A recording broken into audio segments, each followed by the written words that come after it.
Ladies and gentlemen, the very word secrecy is repugnant in a free and open society.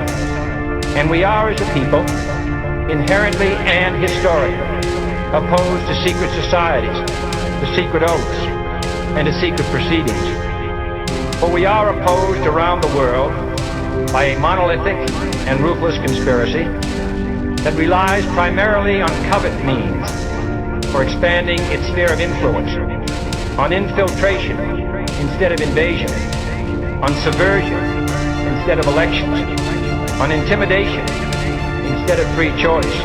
It is a system which has conscripted vast human and material resources into the building of a tightly knit, highly efficient machine that combines military, diplomatic, intelligence, economic, scientific, and political operations.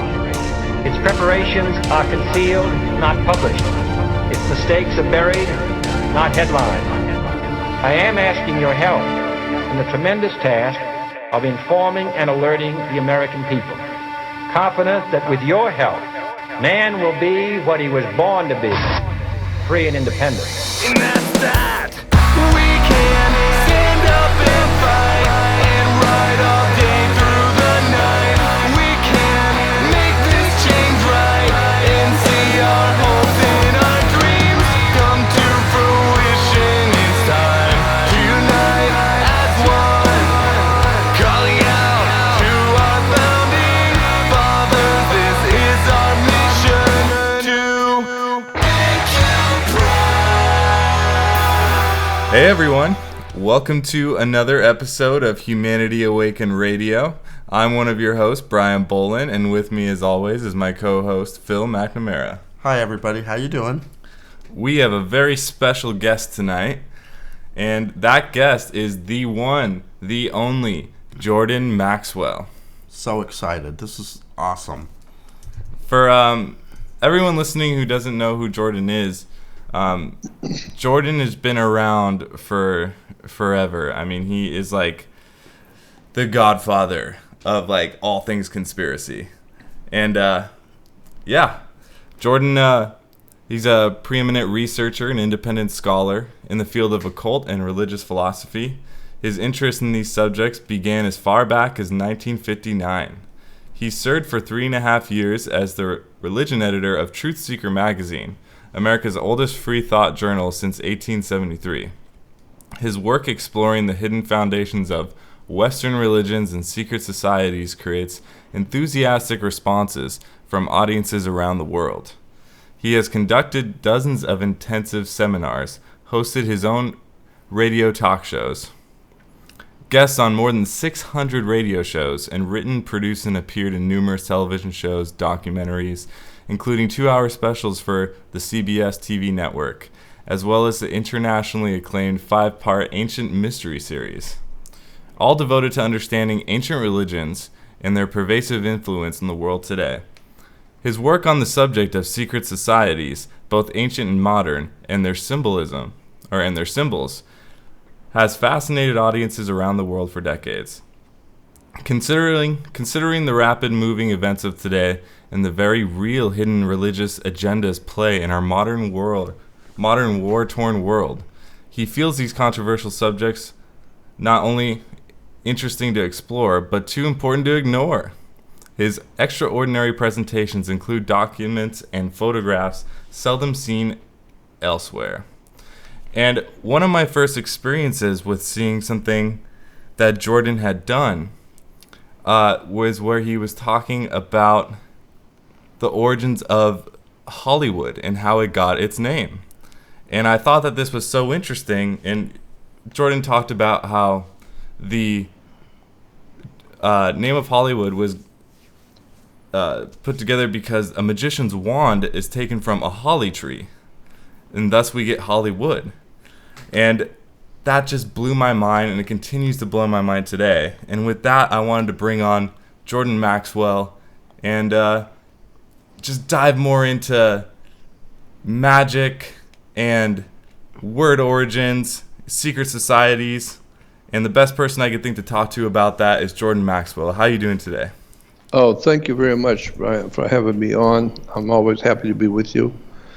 Awesome. Yeah, I've been talking about these off-the-wall subjects for since 1959, 60.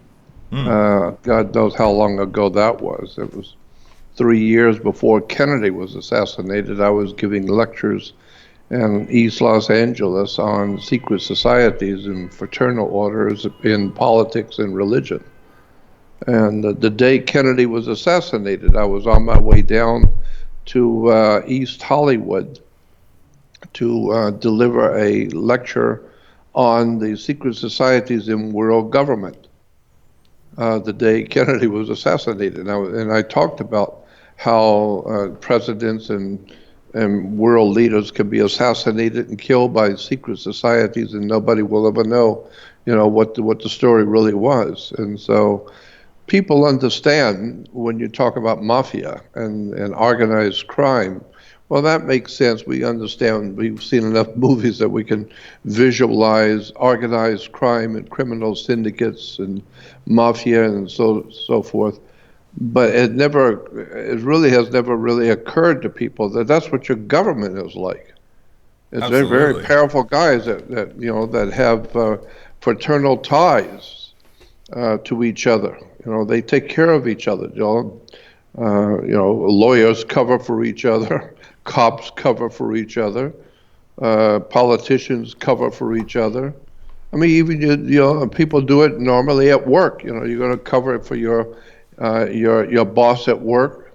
And so it's normal. And I understand that. And of course, well, like I said, when you get into big time money like organized crime, etc., you better cover, for your friends, and they better cover for you.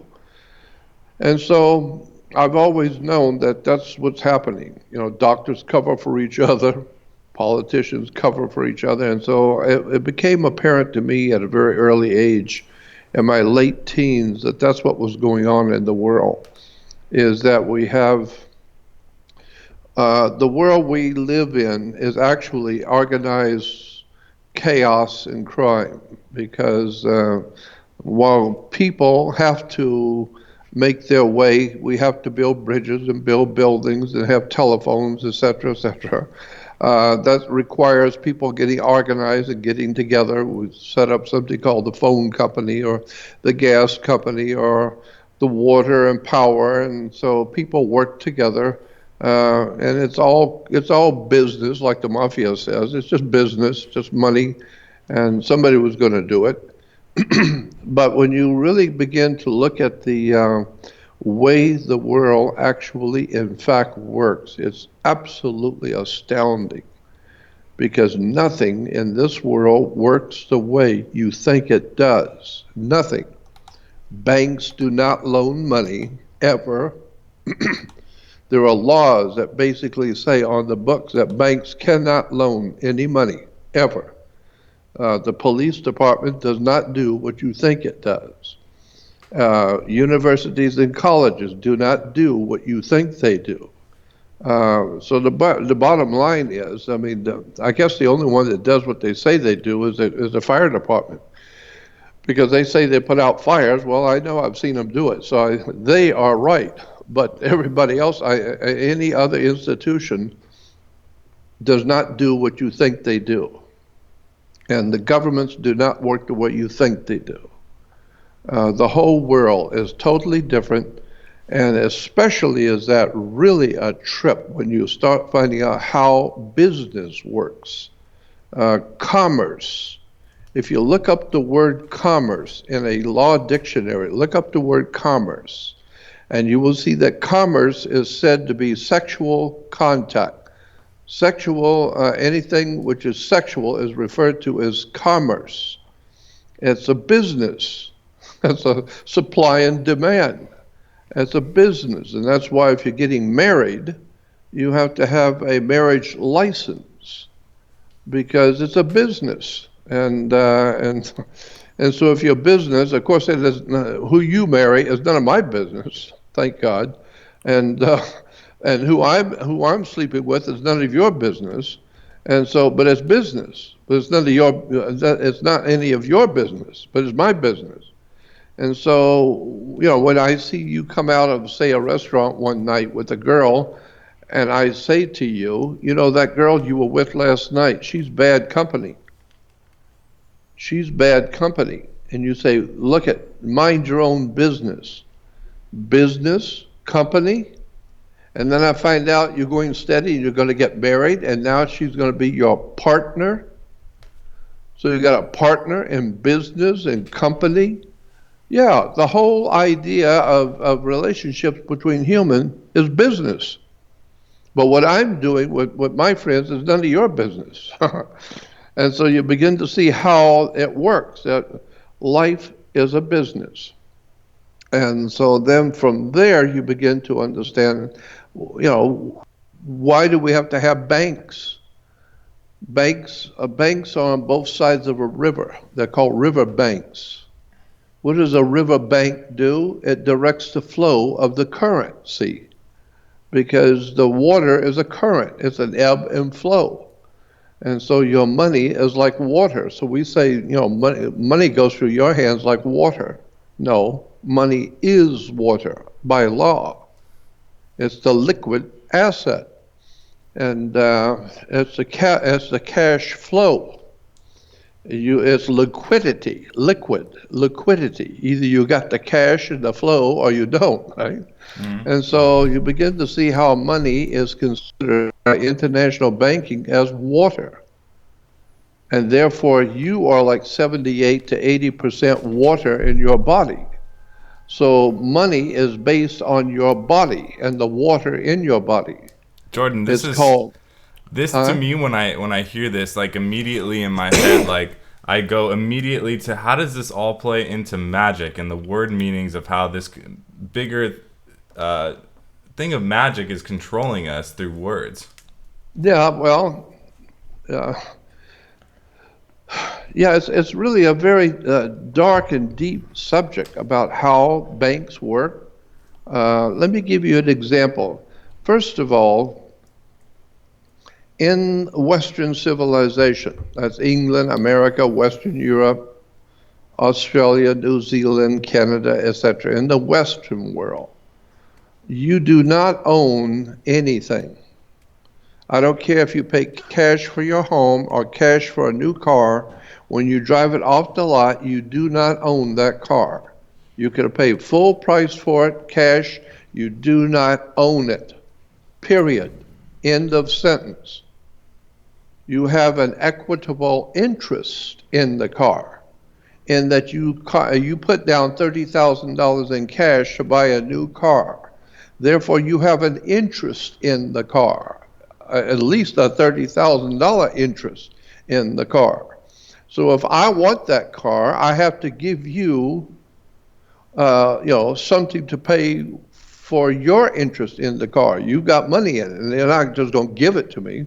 So I have to give you something because you have an interest in it. So it's called an equitable. I have to equalize what you put into it. I have to give it back to you, and then I take the car. So you have an equitable interest in the house, in the car, in the boat. But important, you do not own it. There's a big difference between having an equitable interest in something and owning it. The only way you can own anything in Western civilization is if you have a allodial title. It's called a allodial title. And when you have an allodial title, that means you own it. So let me give you an example of how when I say you don't own anything, and the reason why you don't own anything is because you never paid for it. You can't own something without paying for it. And if you don't pay for something, then you don't own it. And if you don't own it, then somebody else owns it, whoever owned it to start with. So to show you how you don't own anything, let me give you an example. Suppose you are a painting contractor, and I hired you to paint my office. And you come and you look at the job and you estimate the job to be $100 to paint my office. All right, and I agree to it. Now we're talking about commerce that's regulated by the state. You're a state approved contractor, and we're doing contracts. We're doing money changing. So this is business. And so you paint my office when you're through, according to the way commerce works. You bring me a bill for $100. So now I owe you $100 and you're handing me a bill for $100, right? So I then turn around and reach in my wallet and I pull out a $100 bill and I give it to you and you're paid. I paid you. Here's the $100. I didn't pay you. I didn't pay you anything. You gave me a bill for $100. So I gave you a $100 bill. If you had given me a bill for $20, I'd give you a $20 bill. If you gave me a bill for $1,000, I'd give you a $1,000 bill. So the point is, I'm giving you a $100 bill because you gave me a $100 bill. So when I give you the $100 bill, that means you now owe me $100. But since I owe you $100, all we need to do is just keep record of it. So I didn't pay you anything, but what I did is I discharged the debt.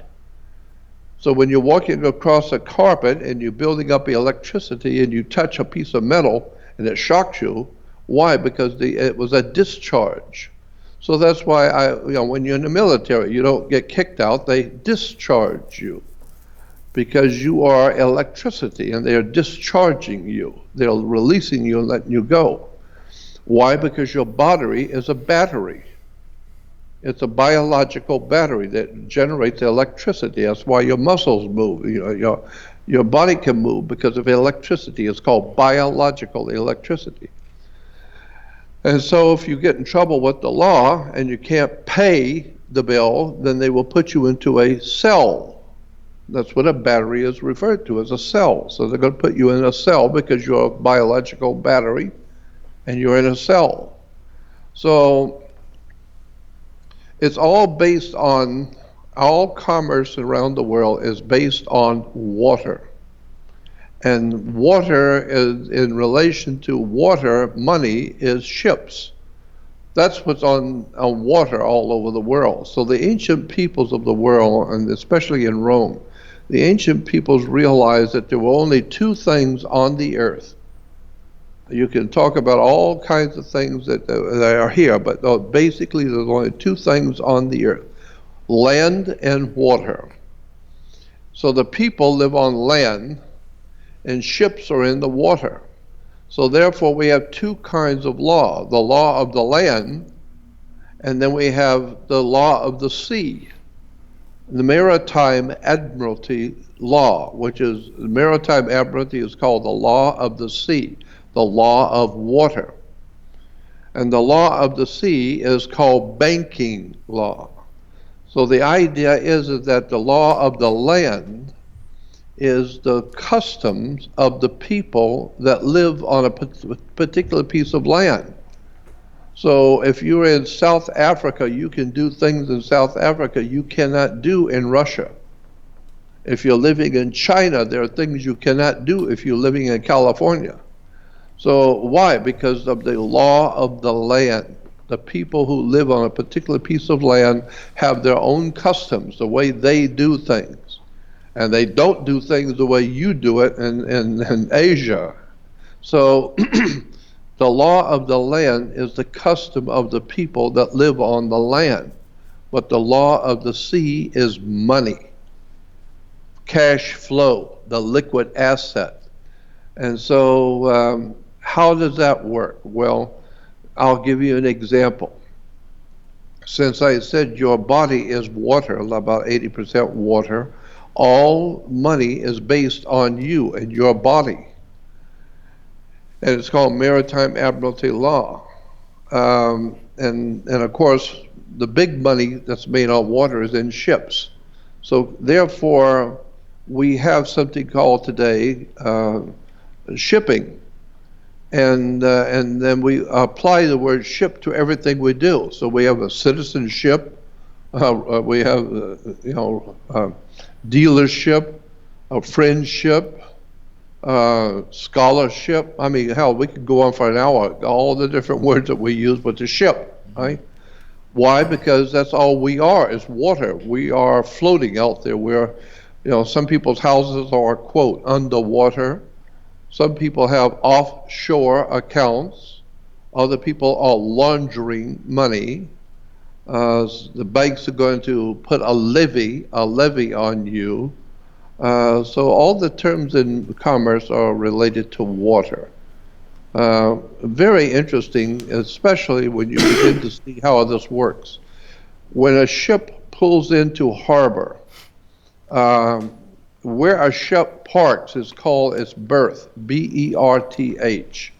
So if you're going to go on a ship, if you're going to go for a vacation on a ship, you got to find out which harbor the ship is in, and then when you get there, there's going to be 50 more ships there. So where is that particular ship? Well, you have to find out where that ship's berth is. It's called B-E-R-T-H. It's berth. The berth is where the ship is sitting. And so when a ship pulls in on water, it's coming in with, say, $700 million worth of Toyotas or televisions or whatever, and the ship pulls in and parks in its berth, all ships, if it's an airship, a rocket ship, sailing ship, it doesn't matter. All ships are female. All captains of ships, no matter what kind of ship it is, sailing ship, on the water, rocket ship, flying ship, airship, it doesn't matter. Captains will always talk about their ship as being she. By law, all ships are female. So the captain will say, oh, she's a good ship and she's very seaworthy and she's done this and she and I have been working for years. What do you talk about she? Ships are always female because the female produces the product.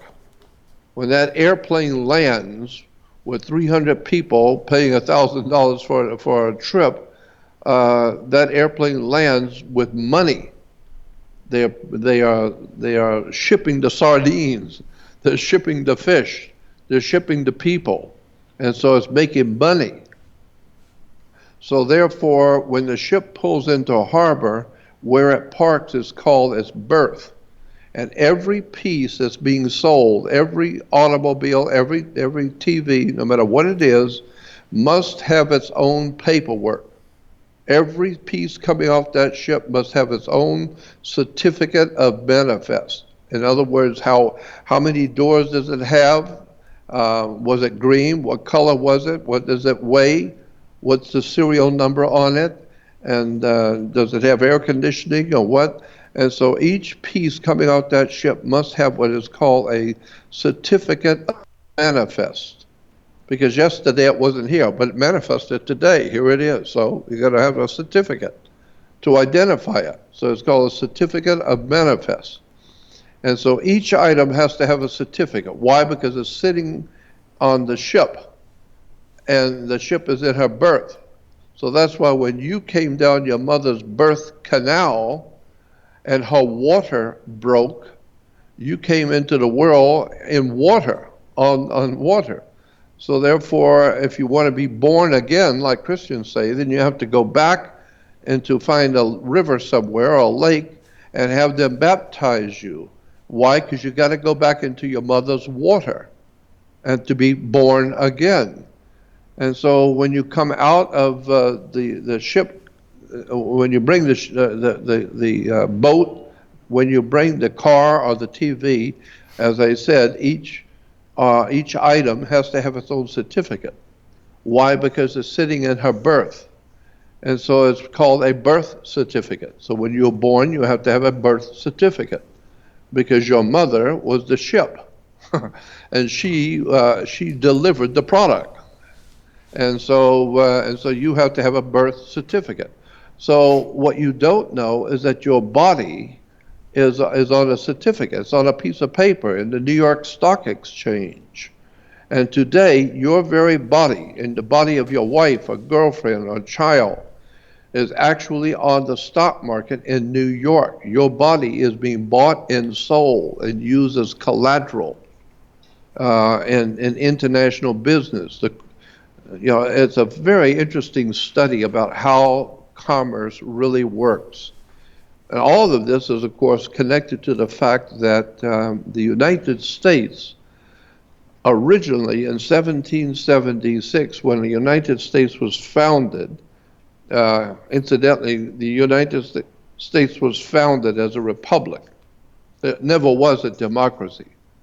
Democracy is the worst possible form of government you could dream up on the earth, because democracy comes from the Greek word demos, D-E-M-O-S, demos.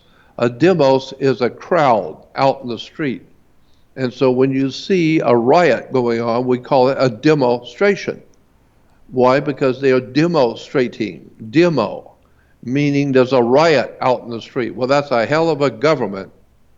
That's a terrible kind of a government, to have a riot out in the street and they will decide who lives and who will die. That's not government, that's chaos. And so that's what we call demonstration or democracy. Well, that's what they want, is the order out of chaos. Exactly. That's exactly what's happening. Yeah. So I'm just saying, so when you understand how commerce works, you understand how government works. Why do we have police? In America, we have something, a law enforcement is called police. Why? The reason why we have, and the reason why we use that word police is very simple once you understand it. The United States, when it was founded in 1776, was founded as a republic. And a republic is a society based on laws, okay? And so, but in 1848, shortly after America was founded, there was a group of men in England, a group of wealthy bankers and brilliant criminals got together in England, and they formed an organization. And they called their organization, it's like a Masonic order, but they called their organization the League of Just Men, J-U-S-T, Just Men. Not because there was only men in the organization, no, just as in justice. In other words, they were going to help bring justice into the world. So they call themselves the League of Just Men, and they represented justice. And this is why today in courts, a judge will tell you there is no justice. There's just us. And therefore, the League of Just Men decided that they wanted to run the world. And they were very wealthy and very criminal-minded people. And so they wanted to run the world, and so they founded an organization called communism.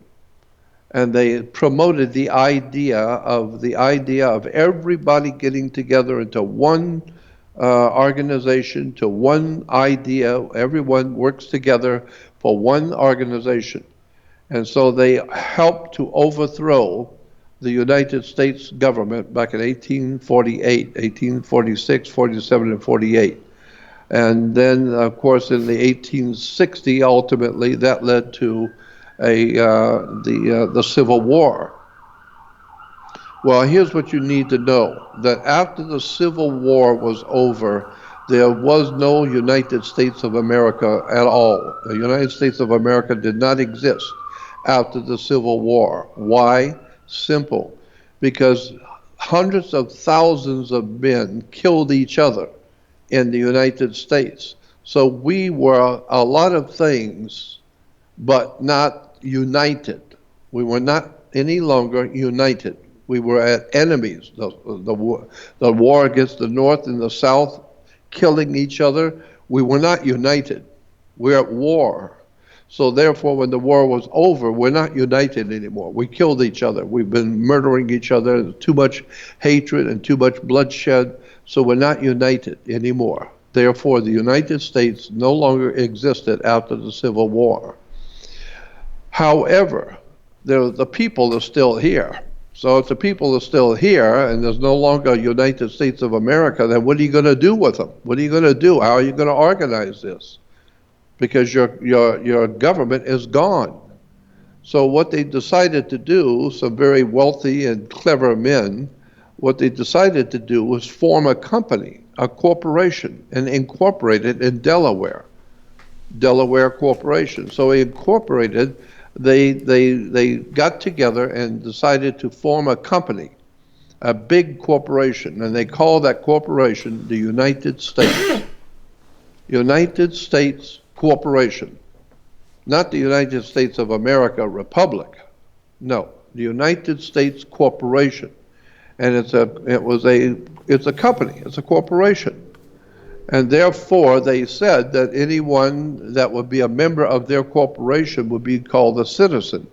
And so today, the corporation is called United States Corporation. So today, if somebody asks you, if the cop asks you, are you a U.S. citizen? And you think, of course, the U.S. is my country, and I'm a citizen, so yeah, I'm a U.S. citizen. That's not what it means. You need to go back and look at that word, U.S. citizen.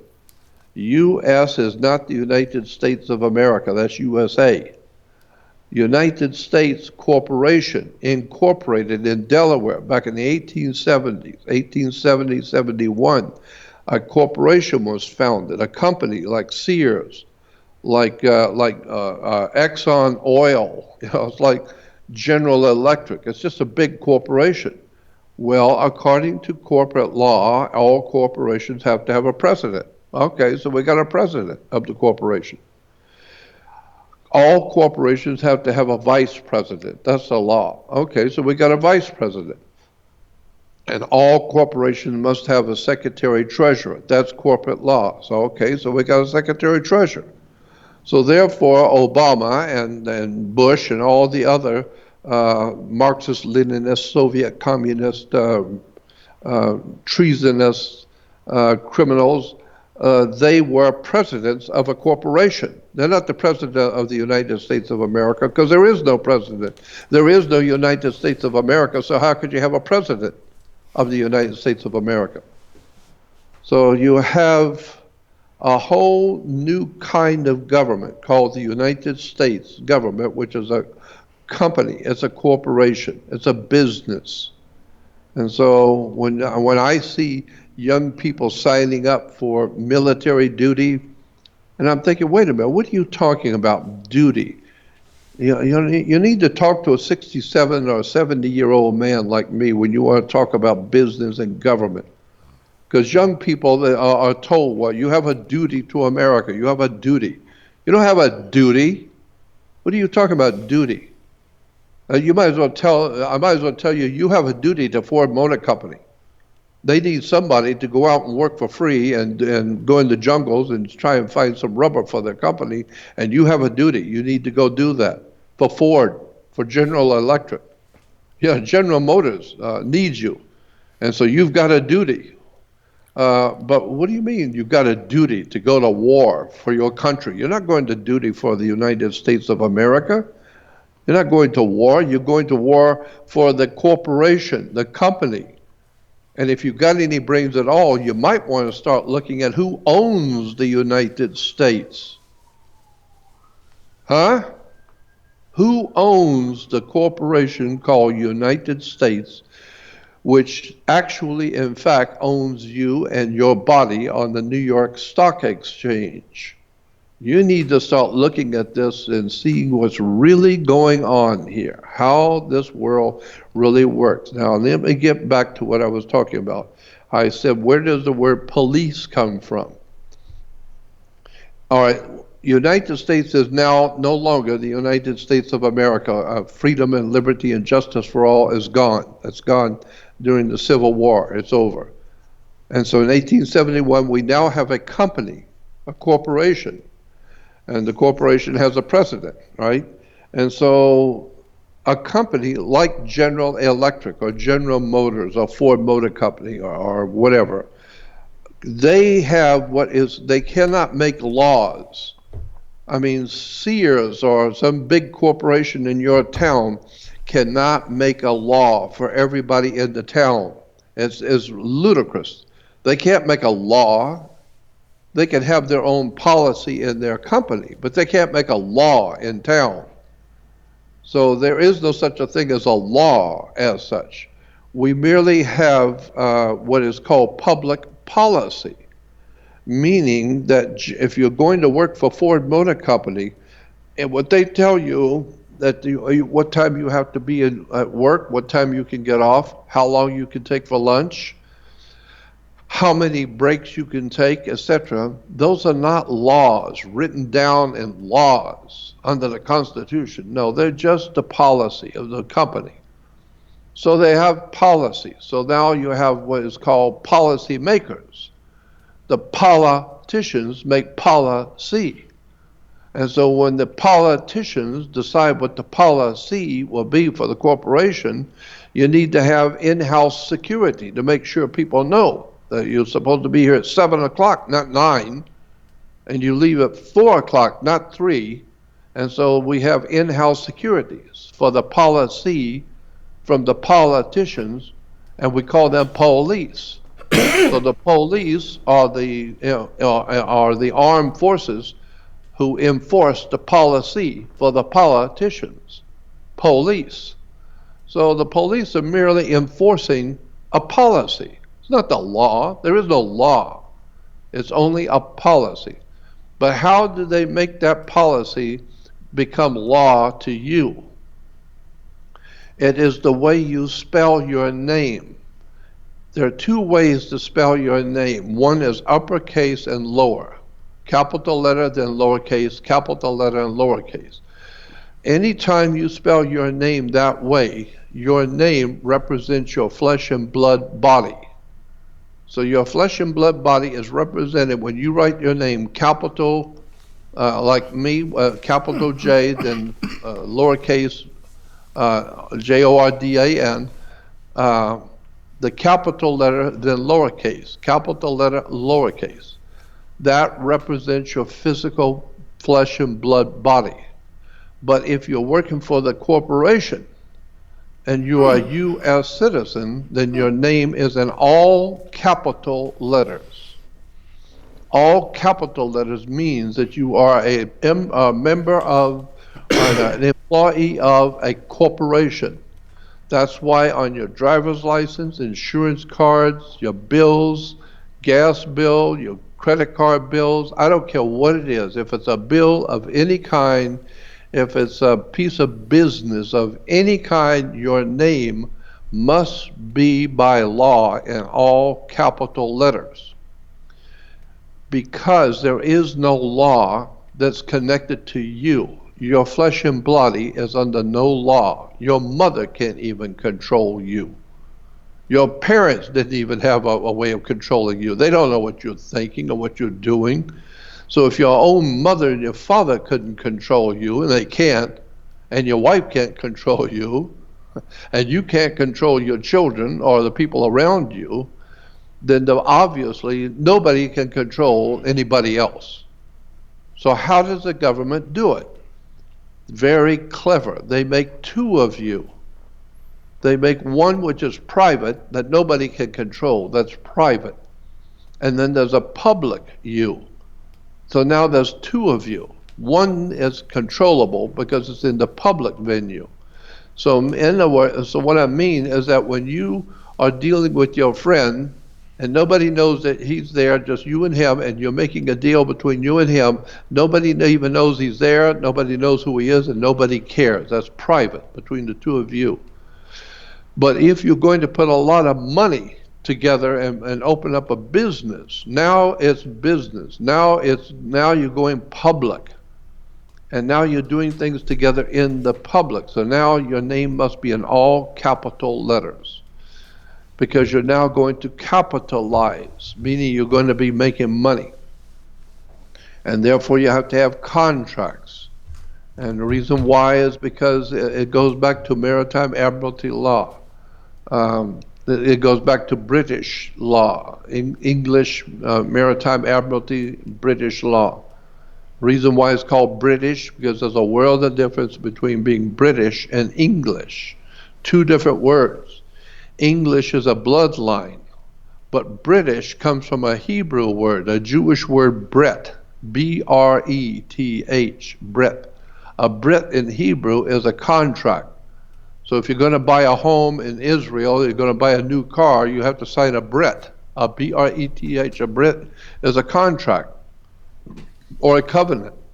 And in Hebrew, the word man is ish, I-S-H. In Hebrew is man. It can be also more than one. It can be men. The correct way to pronounce it in Hebrew is ishi. Ishi means man. And so if you're an ish and you are going to buy a house or a car or do some kind of a deal, you're signing a Bret. And so a Bret-ish, that's why you will become known as a British. You're signing a contract as a man, a British. And so Bret simply means Bret is a contract, man is ish. So there's a difference between being English and British. We are British because we're men signing contracts. So, as I said, it's a long story about how commerce and banking works. But it's a very interesting story about how it's connected to your body. Your family, your mother and your father's body is a security on the New York Stock Exchange. And the reason why is because all the people that work for Ford Motor Company, for instance, as an example, everybody that works for Ford Motor Company in any country of the world, doesn't matter. If Ford is hiring you and you get your paycheck from Ford, I don't care if you're in Israel or Africa, it doesn't matter. You are part of Ford Motor Company, period. And therefore, the whole association of workers in the Ford Motor Company Corporation is referred to as the body social. It's the body social. The social body called Ford Motor Company employees. And so therefore, if the employees show up and they do their job, if you're sweeping the floor or whatever it is you're doing, if you show up and do your job, and that helps the company to make money and to operate, then you are a security for the corporation. And the corporation is called the body social. So you are a social security for the corporation. And so at the end of your working for the company after so many years, you get Social Security. No, you are the security for the body social. And so they pay you for your time and for you being secure by being on your job every day, doing your job, and the company made money because of you. So they give you a dividend at the end of your life, and they give you Social Security. Why? Because you are the security for the body social. This is That's where we absolutely get Social Security. this is absolutely incredible, Wow. Jordan. Like my whole worldview is completely changing Mine after too. this. Absolutely. You just opened my eyes to some stuff that I believed all these years, but you just solidified so many things that Yeah, because I mean, we just hear all these words and terms, and we just do whatever it is we do, and nobody ever stops to question, what are we doing? Why do we have police? What is a sheriff? And why do we have to have a contract and a permit to get married? I It's remember very being simple. pretty freaked out when I was younger and learned that I had like a social security number. And that totally freaked me out. I'm like, what do you mean? I got like a number assigned to me, and I had no choice in the matter. right. Well, do you have in your wallet your Social Security card? I Either one of you? I believe it's in my card. I don't think my I have card. I mine don't have either. it with me. I memorized the number though. See if you've got it, and I'll show you something. Let's see if I have mine. I probably don't. Phil's looking right now. I don't think I do. Oh, yep, I do. Oh, here we go. Yeah, it's all beat up, but yeah, I got it. Okay, now pull it out Okay. and look on the back. Okay.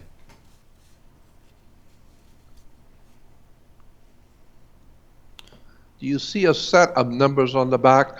Yeah, that starts with a D. Okay. Now, Does it start with a D? It doesn't matter. Everyone's different. The D is simply telling you which bank it's under. So that set of numbers. All right, now hold it out, keep that out, and I'll do another thing. Do you have a $1 bill in your pocket, either one of you? No, I got a 20. You're All like right, I me. got a You don't 10. even have a dollar. I don't carry cash. Do you have any bills in your pocket I at have all? a $10 one or bill. $5? Huh? I got a $10 bill. I didn't hear you. I got a $10 bill. Okay, take it out. Okay. Okay. On the front, you will see two sets of numbers, one on the right and one on the left. Okay. Okay? Now take the back side of his Social Security card. Look at the back side. Take both and put them together. The back side of his Social Security card and the front side of your $10 bill, and you will see those numbers and letters match. Do you see what I mean? The Do you back see it? of the I'm not seeing Social it. Security card has a letter and numbers. Right. Letters and numbers on the back of a Social Security card, letters and numbers. I see correct? them. Yes.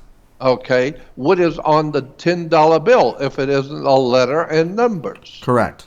So it's a concept that's on both the Social Security card and the $10 bill. Yes. Absolutely. Okay. The reason why I'm saying is because the numbers on the dollar bill match somebody's Social Security card somewhere on the earth. Whoa. That's pretty wild. Wait. Let's see if this is the same amount of numbers. Yeah, it is. I already looked.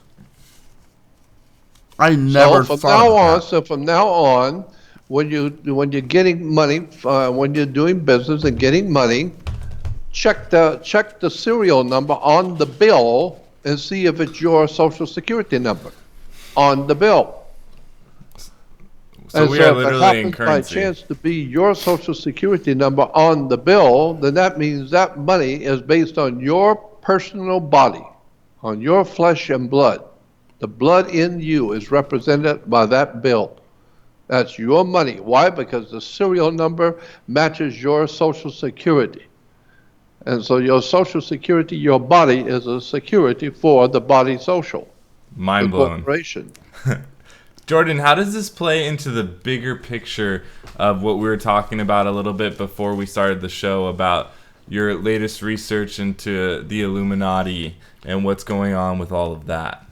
Yeah, that's really quite interesting. What's going on there? I come across many years ago. Like I said, I started doing this kind of research into words and terms and government seals and symbols and flags and halotry and coats of arms and governmental seals a long time ago, some 60 years ago. I've been studying this subject for many years. And, today we hear a lot about secret societies in the Illuminati. Well, that's a very big subject. I started talking about Illuminati back in early 1967. That's like, 55, 56 years ago, something like that. 1967, I started talking publicly about the Illuminati.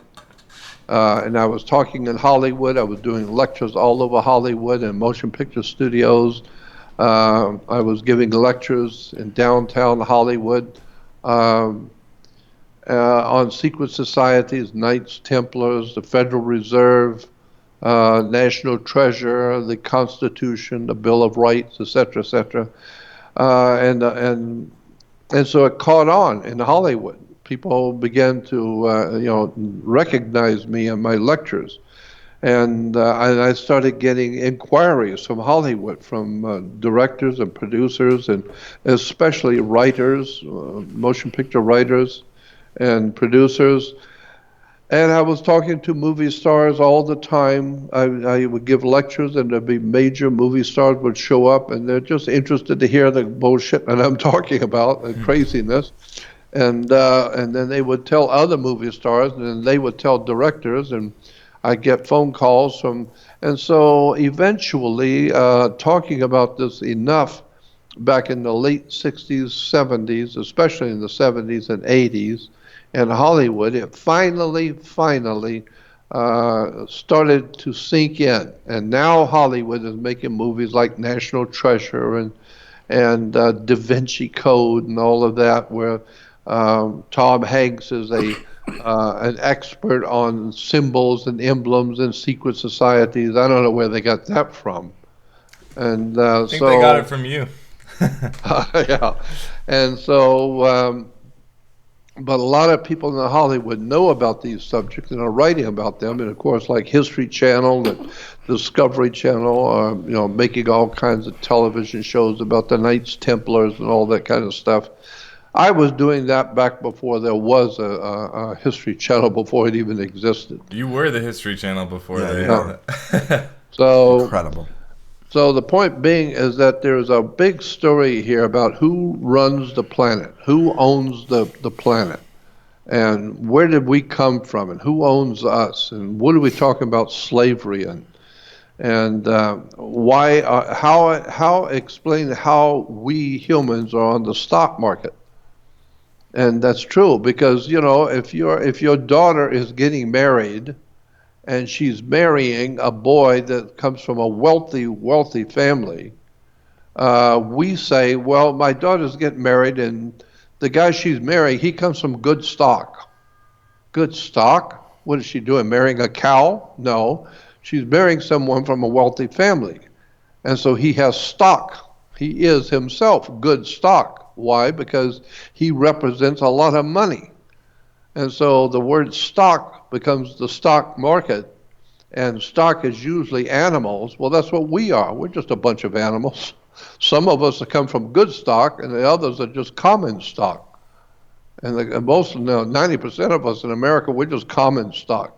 Nothing special about any of us. But there are some people who have come from good stock.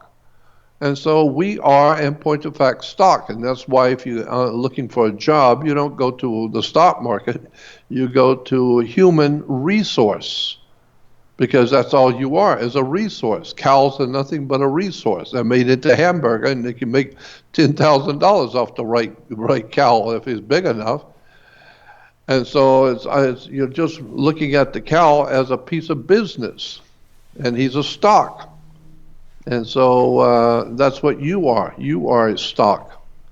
And so they're making money off of you, again, because you are a biological battery, and you represent energy, and you represent the stock on the stock market. So today, the New York stock market is actually dealing in humans. They're buying and selling humans on the stock market today. So there's a hell of a story here about how all of this stuff really works. Most people have no idea in the world about any of this.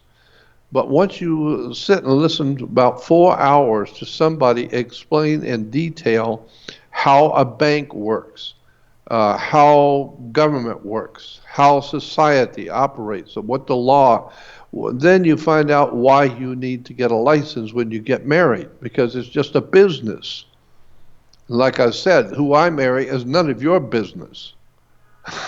and what I do is none of your business, but who you marry is none of my business. What are you talking about, business? Well, that's all it is business. So if you're going to get married, her body is on the stock exchange in New York. She's a corporation. You are a corporation. So she's a corporation. So now General Motors is getting ready to do business with Ford Motor Company. Two corporations are getting ready to do business. So if you're going to do business, then you better get a license. It's called a business license. So you better get a license, because if it don't work out, if you're joining forces as two different corporations coming together to create a product, if it doesn't work out, you're not going to God, you're going to court. You better bring your money and your house and your car and anything you own, because it's just business. And she's going to teach you what business is really all about. And so when you see how courts work, you see how the police work, government works, commerce, banking. You know, when you go into a bank and you want to borrow money to buy a new car, the law actually says, maritime law says, that banks cannot loan money. You cannot do that if you're a bank. You can hold the money and pay interest and all of that and do the banking, but you cannot loan money. Why? It's simple. Because if I bring, say, $50,000 of my money in and put it into the bank, and the next day you come in and you want to buy a boat that costs $40,000, and they're going to give you $40,000 of my money to buy your boat. I don't think so. I didn't put my money in the bank so you can buy your damn boat. You better back up and think again.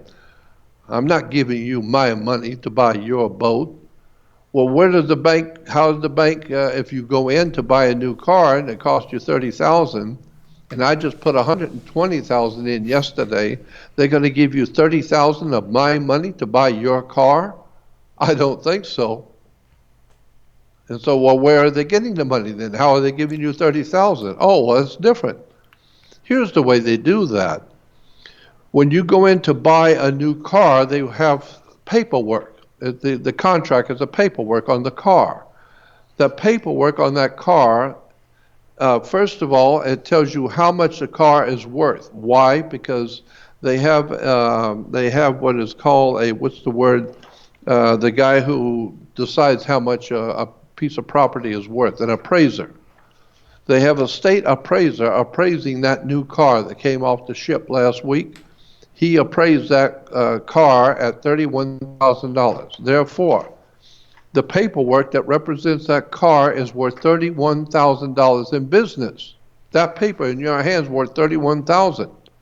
Now, if you want to buy that car, the auto agency gives you the paperwork, and you take the paperwork to the bank. That paperwork represents $31,000 in business, and you give it to the bank. Now the bank has just gotten $31,000 in money. They just got $31,000 given to them. So it looks good. The bank made money today. Well, they didn't make money. They took yours. Right. And so your paperwork is worth $31,000. Well, they took it. Now they have $31,000 in the bank. So what they do is they take that paperwork and they open up a bank account and put that $31,000 into the bank account. And the bank account is for you. So they put your name on the bank account, but you don't know that. There's a bank account being opened for you. And they open the bank account with your name, and you don't have to sign for it. They sign for the whole thing. They do it in private. They go in the back room with the paperwork, and they're doing the paperwork at the car agency. You don't know what they're doing. They're opening up a bank account for you at the bank. And then they're taking the $31,000 commercial paper and putting it into that bank account. So now you have a bank account with $31,000 in it. Now what they do is they take that bank account and they write a check representing you, and they sign your name to it. They write a check for $31,000 and they give it to you, and it's to the auto agency. So you take the check back to the auto agency and you give them the $31,000 check. And so you just exchange your paperwork, which represented $31,000. You give it to the bank. They put it into a bank account, wrote a check for it, and then give it back to you. So now you're giving it back to the auto agency. The auto agency is happy. They got their money. The bank is happy. They got $31,000 more. And you're happy you got the car, and they never gave you anything. They didn't loan you any money. They just translated the money that you gave them. You gave them $31,000 in paperwork. They gave you $31,000 on a little piece of paperwork. It's called a check. You need to check all of this out. And so that's why we sign a check. So now that's why you don't own the car. They own the car at the bank, because they wrote a check on that $31,000 piece of paper, and so they have the pink slip, not you. So they own the car, not you. So you have to pay them their $31,000 that they wrote the check out of your account. You have to pay them back that $31,000 with interest because they did you a favor. They took that paper and changed it all for you, and you got a nice car, and they were happy, everybody's happy. And so for doing that, you have to pay them something. So you pay them interest because they have an interest in that money. They're the ones that wrote the check, and they're the ones that did it for you, so you got to pay them their interest. But the problem is that most people do not realize it's against the law for anyone to open up a checking account in your name without you knowing it. If I go into a bank in your town and forge some kind of ID with your name on it, and I open up a bank account in your name, and I write in handwriting your name, and I get a credit card in your name, and I've got a bank account in your name, that's a felony. You can go to prison for that. That's called bank fraud. That's identity theft. You can go to prison for that, unless, of course, you're a bank. If you're a bank, well, that's no problem at all. You just do it because that's business. That's the way we do business. If you do it, you go to jail. But they write a check and give it to you, and you give it to the auto agency. And so they've written a check on your bank account. And you say, well, they can't do that. Why not? They're the ones that opened up the bank account. Why can't they? It's all inside their bank, and they're the only ones that knows what's going on. So they opened up a bank account for you. They wrote a check for you. You got your car. Everybody's happy. So shut up and pay your bill and be happy. And so once you understand how all of this works, it's a whole different world. And so you'll say, well, why do I have to pay you when you didn't give me anything? I'm the one that gave you $31,000 when I handed you the paperwork. I gave you $31,000. You didn't give me $31,000. I gave you. You merely translated the paper and give me back a piece of paper, and now I can take it back to the auto agency. But you didn't give me a dime. No, the banks cannot loan money, because any money the bank has belongs to the people who put the money in the bank, and you can't give somebody else's money out on a loan. So the point being is, at the end of the day, the big bank in town has loaned out, say, $500,000, $750,000 each day. Why? Because they signed for people to get this house, that was $200,000. They signed for him to get a new boat, and that was $50,000. They signed for this guy to buy a plane, and this guy to buy some property, and before you know it, at the end of the day, they've written out $700,000 in checks. Where did they get the money? They got the money because the property or the car or the boat or whatever was being paid for is on paper, and the paper represents how much that property is worth. So they write checks on it. That's the way banks work. They don't loan you nothing, but they do take interest. And that's where it gets interesting, because according to federal law, the law in the federal banking system says that if anyone charges you interest for money they did not loan you, that's a felony, and it comes under RICO. RICO law says, and the reason why they instituted a new law called RICO is because of the mafia. That's what the mob does in the streets of New York and Chicago. You need money, they'll give you $4,000 or $5,000, and that's very nice. They give you $5,000, you needed the money, and you got it. The only problem is you're going to pay them back $50,000. If you don't think you're going to, yeah, well, just try not paying them. Because whatever they say you owe, that's what you owe. And if you give them $15,000 and they say you owe another $15,000, it just don't matter. Whatever they say you owe, that's what you owe. And if you don't pay it, you're going to get your face broke. Your family's going to get hurt. So that's called RICO. So the law was enacted that says nobody can extort money out of you for something they never gave you. The mafia, well, at least they did give you the money. I mean, they charge you a hell of an interest, but at least they did give you something. The bank didn't give you nothing. They just changed the paper from one piece of paper to another. So it's just interesting the way cash works, the way money works, the way government, the way law enforcement, the whole world is fascinating how the world really works.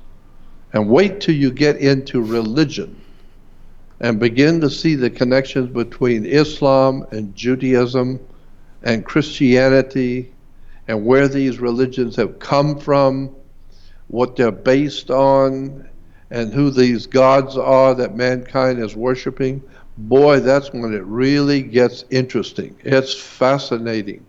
When you begin to see who Allah is, and Yahweh, and Jehovah, and Jesus, and Buddha, I'm fascinated with it because it's a story will blow your mind. Where these gods have come from, where these different religions have come from, and what Islam really is. Islam is a corporation, it's a company. The Vatican, where does it come from? It comes from the La Cosa Nostra, the organized crime coming out of Rome, the Sicilian, the gangsters, the Roman Empire. I mean, it's quite a story, the world you live in. The world you live in is nothing like you think it is. Nothing works the way you think it does. It's a hell of a story. And that's why I like the idea of your radio show being Humanity Awakens. Well, it's about time we awake. Absolutely. My God, Yep. how much more time are you going to be asleep? Incidentally, if you're sound asleep and you're very tired and very, very tired and you are really sound asleep and someone comes into your bedroom and slips over to your bed and turns on a light that's, say, 600-watt bulb, turns it on, your natural human reaction would be quickly to turn away. Why? Because it hurts your eyes. You were sound asleep, and 600-watt or an 800-watt or a 1,000-watt bulb next to you, normally you would just turn away and shield your eyes. Why? Because it hurts. After you shielded your eyes and woke up, it's not going to be funny. There's nothing to laugh at. Whoever did that is going to pay a hell of a price for doing that kind of a joke on you, because you're not going to be laughing. It's not going to be funny. And so you're going to be very unhappy with whoever did that. Well, that's the same idea, that when someone who is highly enlightened, a very highly intelligent person, we say they are brilliant, which means they are filled with light. Their whole life just is enlightening the world. And so if they're filled with light, we say they're brilliant. Well, if someone comes to you and you've been in the dark all your life, you've been asleep all of your life, just going out and doing whatever it is you call yourself doing. You don't know nothing. You never read anything. You don't understand anything. And so you've been in the dark all your life. And somebody comes into your life and is now enlightening you. Most people will turn away. They don't want to hear it. They don't want to hear that stuff. You're talking about my government. You're talking about my religion or my family. I don't want to hear it. That's what happens when you talk about truth. I mean, the guy in the movie, A Few Good Men, in the movie, asked the kid, what do you want from me? And Tom Cruise says, I want the truth. And he said, you can't handle the truth. That's the problem. People today do not want to hear the real truth, because the actual, legitimate, provable, factual truth is not what you thought it was. Your wife is not your loved one. Your wife is a corporation. It's a company. And it's a business. And that's why you have to have a license to get married. That's why your children do not belong to you. It's a product between two corporations. And the company is the original company. It's called United States Corporation. They are the corporation under which you operate. Therefore, they are the ones that gave you the license. You didn't give them a license. They gave you a license. What you were talking about is like one of the reasons, like, I'm really grateful that we have this podcast, because people, like you said, aren't always so open to hearing the truth. And being able to say, hey, like, if you're interested in some of these subjects, like, tune into my podcast, check out our YouTube channel, like, check out some of Jordan Maxwell's stuff, and it's a more, like, I found that, like, passively giving them an option is actually the most active way you can bring someone who's very closed off to this stuff to making them say, I choose to look into this, instead of somebody trying to force feed it to them. And sometimes I feel like that approach is exactly what people need in their awakening process. Would you agree on that? I completely agree with that, because I've noticed that over the course of the last year since I've been doing this show, I've learned a great deal. And I've been studying this stuff for many years. And I mean, what you've just talked about tonight has just completely changed my worldview, like really has. And solidified some things that I've always believed, but I hadn't had any real proof of, and I believe that you just told me the truth. And, and when I approach my friends with this, they're like, oh, you're just a conspiracy theorist. You don't know anything. And I said, well, if you just look into how the origins of the term conspiracy theorist and where it came from, and the reason why it was invented is because they were trying to discredit people who were free thinkers, people who didn't want to have, the establishment doesn't like it when you look into their closets. Or just think for yourself. Exactly right.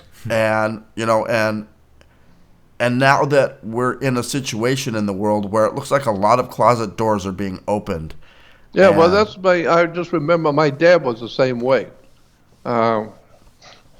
He told me many times, his closet and his chest of drawers and his room, if you want to get hurt, serious, you come in my bedroom when I'm not here and go through my drawer and go through my closet and go through my stuff. If I ever catch you going through my stuff, it's going to go bad on you. And so that's the way parents are. They don't, telling a kid, that's none of your business what I do or who I am and what I do. I'll check your bedroom, but you don't check mine. I'm your parent. And so that's the way government is. Government is our parent. And it looks at us as this, we are the children, and so it has to take care of us. It has to take care of us and feed us, because we are children and we're cattle, and they are our parent. So they can tell you what to think and what you can do. You can't tell them anything.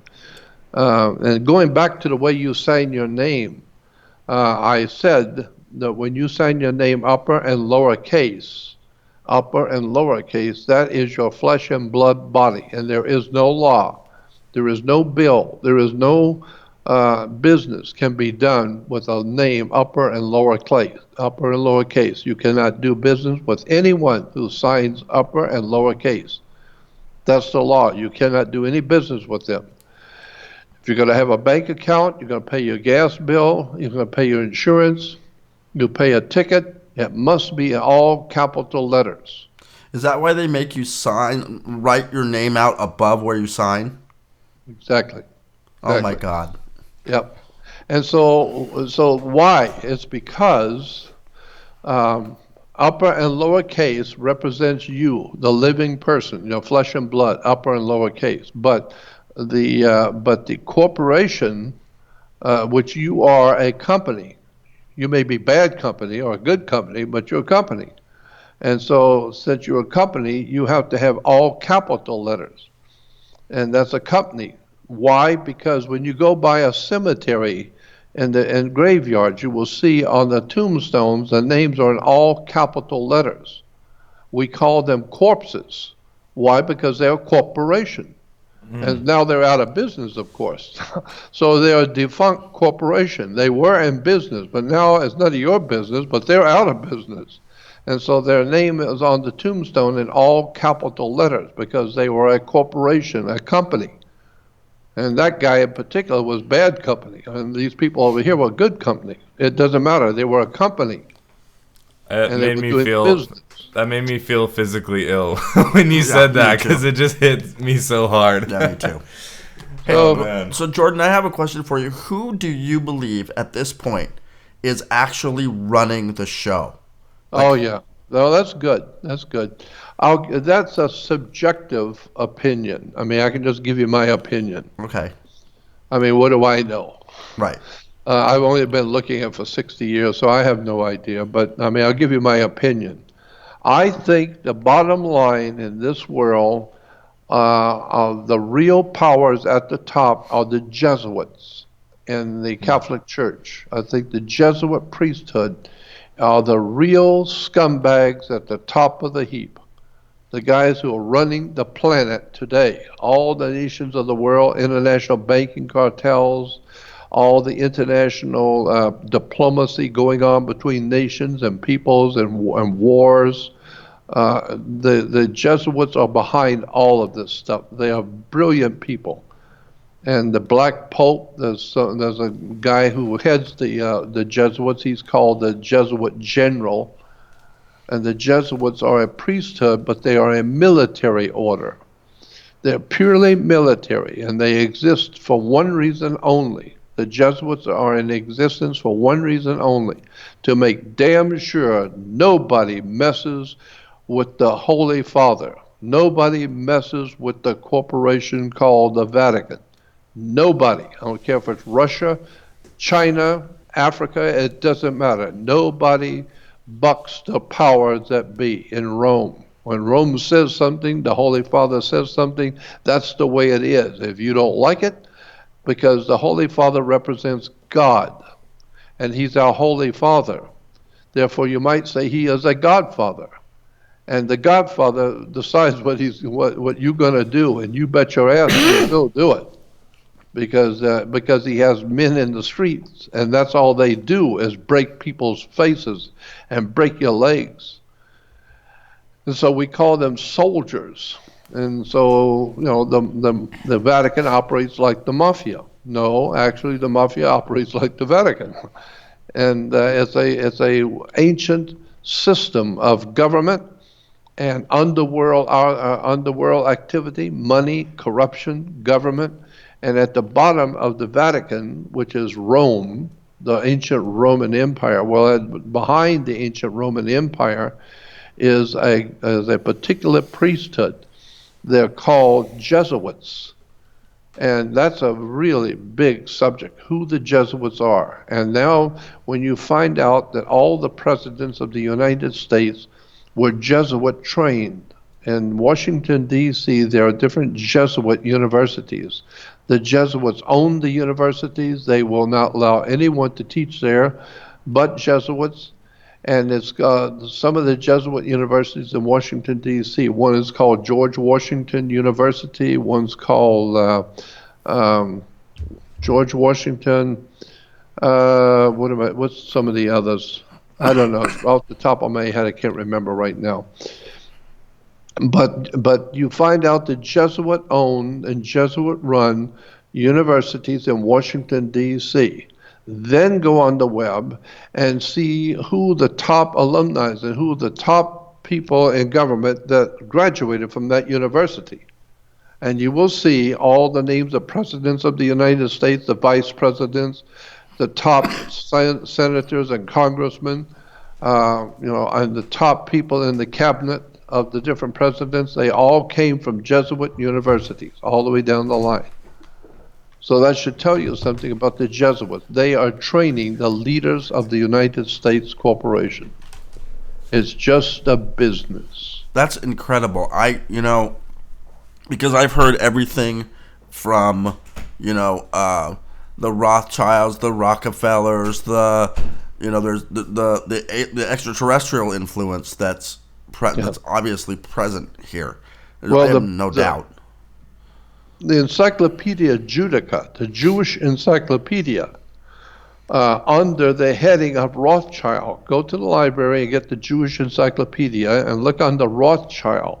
And it will tell you, in the Jewish encyclopedia, will tell you the Rothschilds were very wealthy. Why? Because they represented the Vatican's money. The Pope used old man Rothschild to manipulate the finances for him. He was too busy overseeing religion in the church and didn't have time to know and do the best with the banking. So the Pope appointed Rothschild to be in charge of Vatican finances and to invest in the Vatican finances and make the Pope a lot of money, because he needs a lot of money to control the world. So today we say that the Rothschilds are in everything, they're running everything. Well, yeah, but they're running it for the boss. They're running it for the Vatican. That's the people who actually own the money.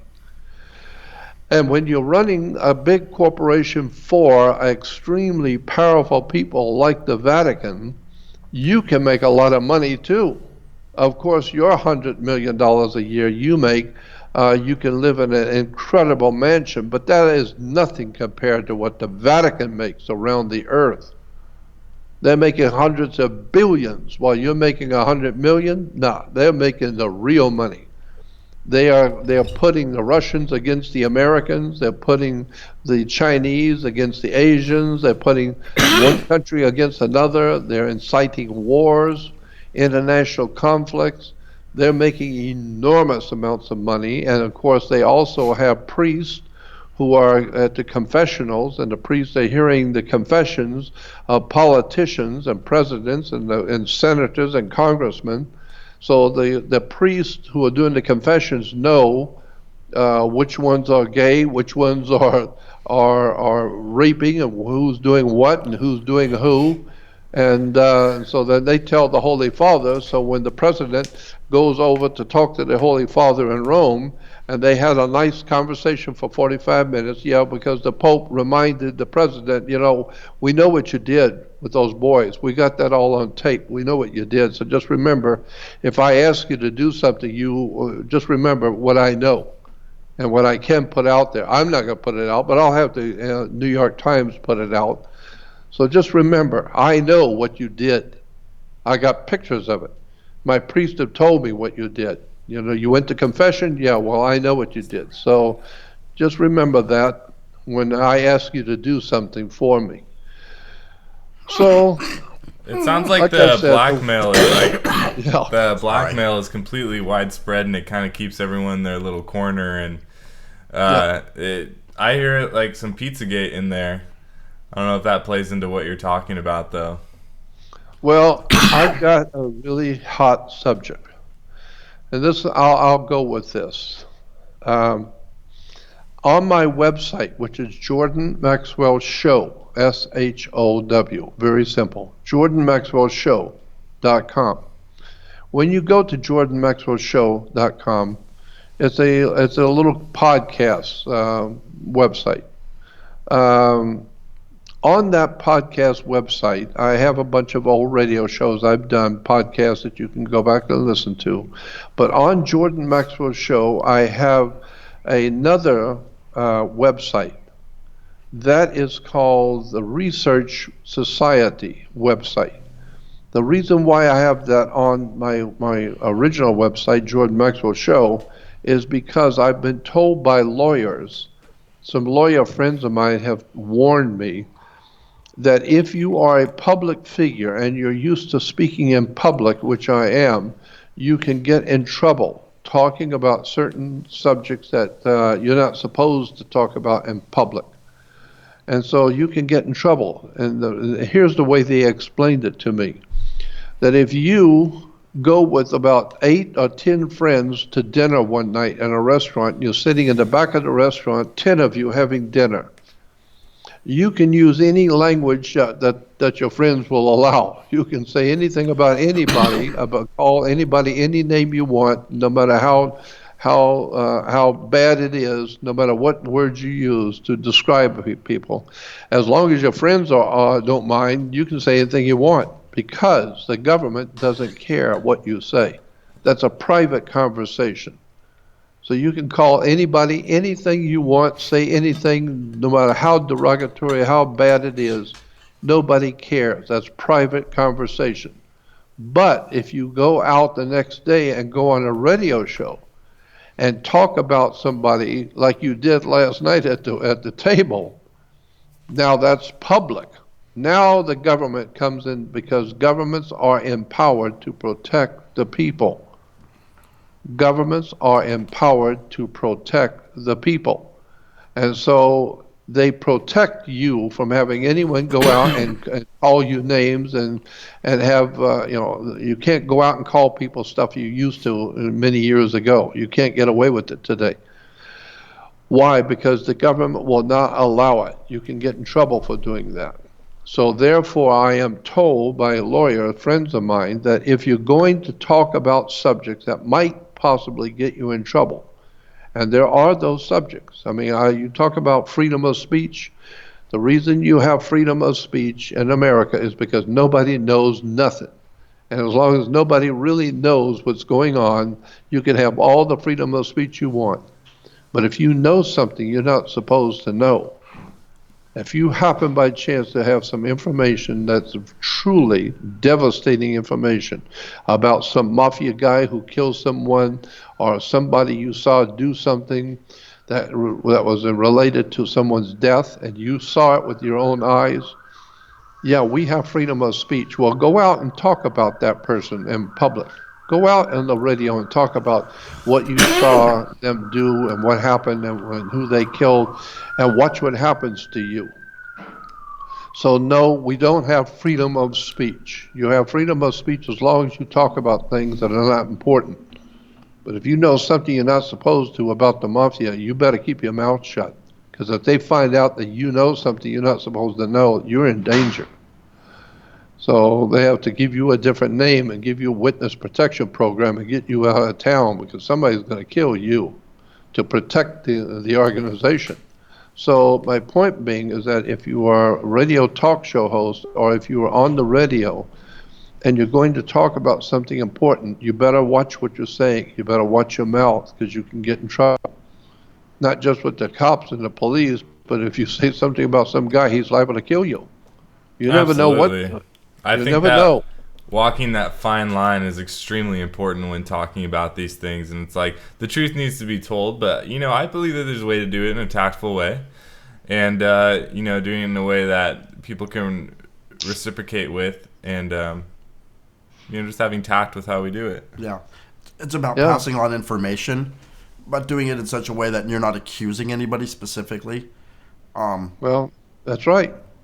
So that's why I was saying the lawyer told me if you're going to present documents, written documents or materials that's very controversial that could get you in trouble, government doesn't want you to know, you're not supposed to know about, and if you put those out in the public, don't be surprised if you get a knock on the door from the FBI or from the CIA or from Homeland Security or something and are put under arrest because you're talking about something you got no business talking about in public.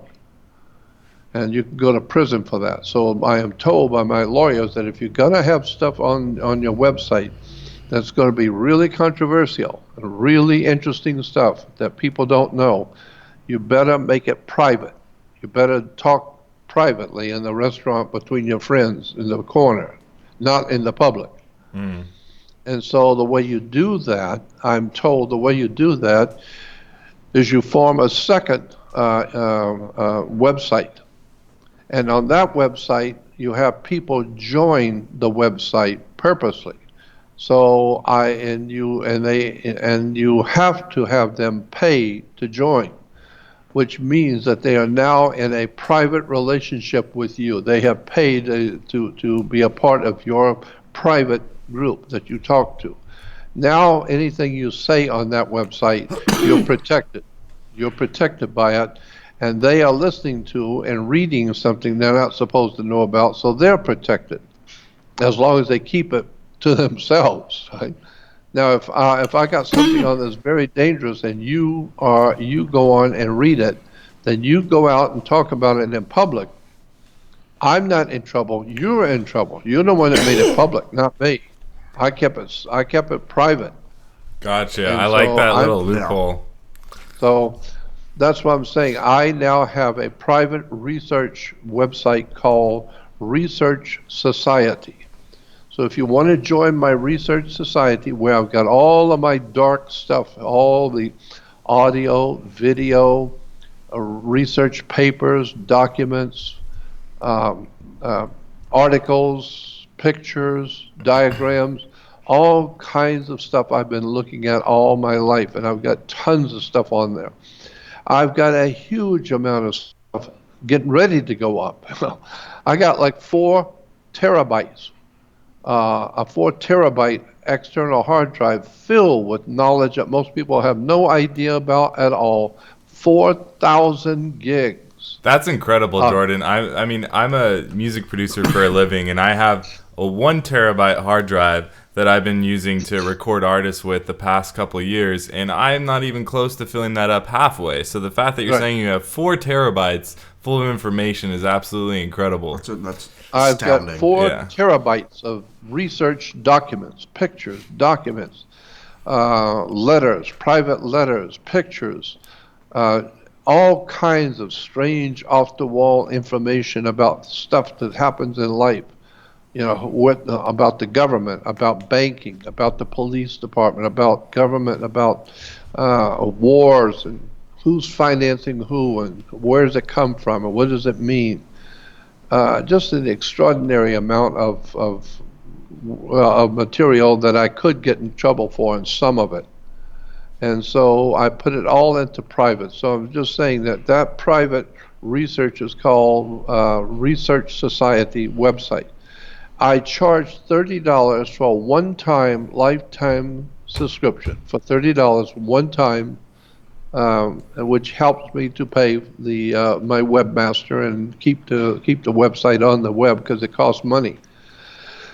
And I don't have any money. I'm 76 years old and don't really have lots of money. So I've spent all my money doing what I do, and woke up one day broke and knowledgeable but broke. So it cost me a lot of money to do what I've done in my life, and I've lost everything. So that small donation I'm just saying, goes if you're really a long interested way.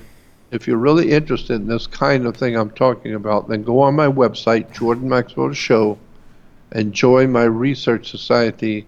And there's an enormous amount of secret stuff on there that you won't believe. I've got some great stuff on there that I don't want to talk about in public. I won't even mention it on a radio show, but it's on there. Awesome. And it's usually in the area called interesting documents or something like that. Interesting articles.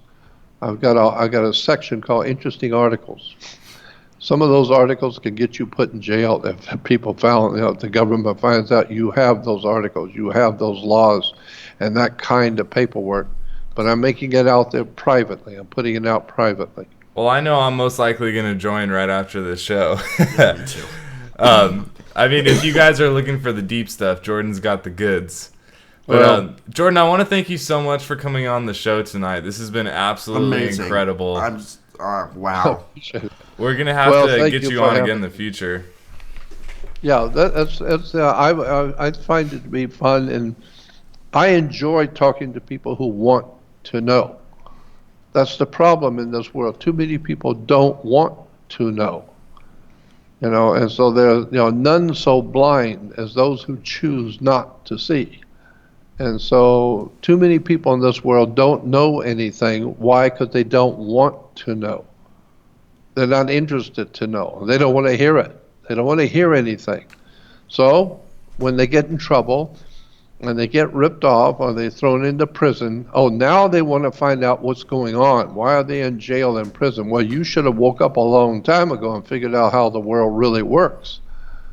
And so if it's not important to you until you're drafted and you're now in the military, and now you're going to go to war and you don't know why, and there's no reason, you can't figure out what's going on, well, it's too late now. It's way too late, so don't even bother. You're too far behind now. You're too ignorant and too ill-informed, and you're too far gone. So that's why I am doing what I do. I just want to wake people up. And that's why I said, again, I think it's appropriate. I'm on Humanity Awaken. That's right. It's about time humanity awakes to how the world really works. That's right, Jordan. You are definitely holding the torch And Say it again. I said you are definitely holding the torch, and Yeah. I know that a lot of new people are probably hearing you for the first time. Like, we got a lot of people listening to our show who are actually just kind of waking up, and I really enjoy that, having that kind of an audience, and like they're hearing a lot of this stuff for the first time. And like Jordan was saying earlier, if you guys want to check out his website, it's jordanmaxwellshow.com. Right. And I want to thank you for having me on, and let's do it again anytime. I'd love it. Awesome. Great. Thank you so much, Jordan, and we will talk to you soon. Okay. Thank you again. Bye-bye. We can stand up and fight and ride all